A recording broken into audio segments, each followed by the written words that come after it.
किसान साथियों, गेहूं में बालियां निकलने से पहले ये 5 महत्वपूर्ण कार्य आपको अवश्य करने चाहिए। आपको गेहूं में अच्छी बालियां आएंगी, आपको गेहूं के बालियों में अच्छे दाने भी आएंगे और आपको अच्छा और ज़्यादा पैदावार भी मिलेगा। ज़्यादा समय नहीं लेते हैं, वीडियो स्टार्ट करते हैं।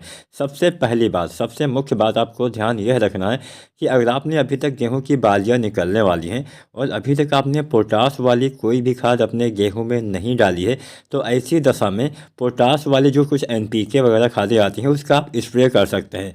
जैसे आप एनपीके 0050 या 13045 का आप स्प्रे कर देंगे तो भी कुछ पूर्ति हो जाएगी, क्योंकि कई बार पोटास की कमी से भी हमें काफ़ी नुकसान हो जाता है। बालियाँ छोटी पतली कमज़ोर रह जाती हैं। तो चाहे वो एनपीके 0050 हो, चाहे एनपीके 13045 हो, बालियाँ निकलने से पहले इसका भी स्प्रे आप कर सकते हैं। अगर आपने बुआई के समय या फिर अभी तक आपने पोटास न डाला हो या फिर बुआई के समय कम पोटास डाला है तो भी आप इस समय डालेंगे तो कुछ फ़ायदा आपके पौधे को मिलेगा। आपकी बालियाँ अच्छी आएंगी, स्वस्थ आएंगी और दाने भी बाद में अच्छे से दाने का भराव होगा। तो एनपीके 0050 या फिर 13045 1 से 1.5 किलो, मान लीजिए थोड़ा बहुत पीलापन अगर आपको दिखता है तो आप 13045 का स्प्रे करेंगे तो फ़ायदा मिल जाता है। वैसे दोनों में से कोई भी एक आप बालियाँ आने से पहले और बालियाँ आने के बाद भी प्रयोग कर सकते हैं। अगर आपने पोटास न डाला हो तो आपको दोनों बार इस्तेमाल करना है, निकलने से पहले बालियाँ और बालियाँ निकलने के बाद। आप चाहें तो जो एमओपी पोटास 60% वाला आता है इसका आप स्प्रे विधि से भी प्रयोग कर सकते हैं। 1 किलो या 1.5 किलो मात्रा पर एकड़ के हिसाब से आपको इसका स्प्रे कर देना चाहिए। 1 किलो लेते हैं तो 100 लीटर पानी लीजिए, 1.5 किलो लेते हैं तो 150 लीटर पानी लीजिए। उसमें आपको पोटास जो आता है यही 60% वाला जो लाल वाला एमओपी पोटास आता है इसका आप भी स्प्रे घोल बना के कर सकते हैं। ये तो बात होगी पोटास ना डाला हो तो आपको ऐसा करना है। पोटास अगर आपने डाला हुआ है तो ऐसी दशा में आपको एनपीके 05234 का प्रयोग करना है। आप चाहें तो जब आप पोटास, मान लीजिए आप एमओपी पोटास 60% वाला स्प्रे करते हैं तो इसके साथ आप जो फास्फोरस वाली कुछ जैसे डीएपी आती है तो डीएपी भी आप 1 या 1.5 किलो साथ में स्प्रे कर सकते हैं। इससे आपका वही 05234 वाला कामों करेगा। आपके पौधे में फास्फोरस की भी पूर्ति हो जाएगी, आपके पौधे में पोटास की भी पूर्ति हो जाएगी। आप चाहें तो एनपीके 05234 भी डाल सकते हैं। पोटास अगर आपने न डाला हो तो आपको पोटास तो डालना ही डालना है।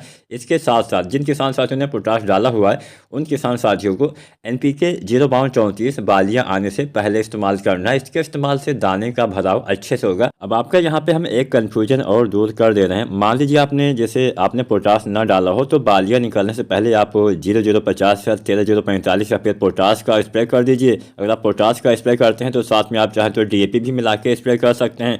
बाकी जो हम 05234 डालते हैं वो भी हम बालियाँ निकलने से पहले ही डालते हैं। तो मतलब 4-5 दिन का अंतर दीजिए दोनों खादों के बीच में और बाद में आप 05234 का भी स्प्रे कर सकते हैं। आप चाहें तो अगर आपने पोटास डाला है, एमओपी पोटास 60% वाला, तो उसी के साथ अगर आपने डीएपी भी डाल दिया है तो वही वो आपका एनपीके वो बन ही जाता है। उसमें फास्फोरस और पोटास दोनों तत्वों की पूर्ति हो जाती है।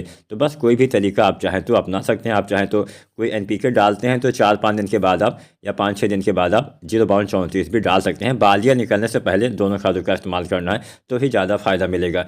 इसके साथ जब हम 05234 डालते हैं तो हमें बोरोन का इस्तेमाल करना होता है। बोरोन के इस्तेमाल से पौधे में परागण सही से होता है। जब फसल में परागण सही से होता है तो आपके पौधे में दाने का भराव बाद में सही से होता है। तो 05234 1 से 1.5 किलो साथ में बोरोन 20% वाला लगभग 100 से 125 ग्राम पर एकड़ के हिसाब से आपको इस्तेमाल करना चाहिए। इसके साथ साथ एक गलती आपको यह नहीं करनी है, इस अवस्था में आपको मिट्टी में यूरिया खाद नहीं डालना है। यूरिया डालने से आपके पौधे में फ़ायदे से ज़्यादा नुकसान हो जाता है।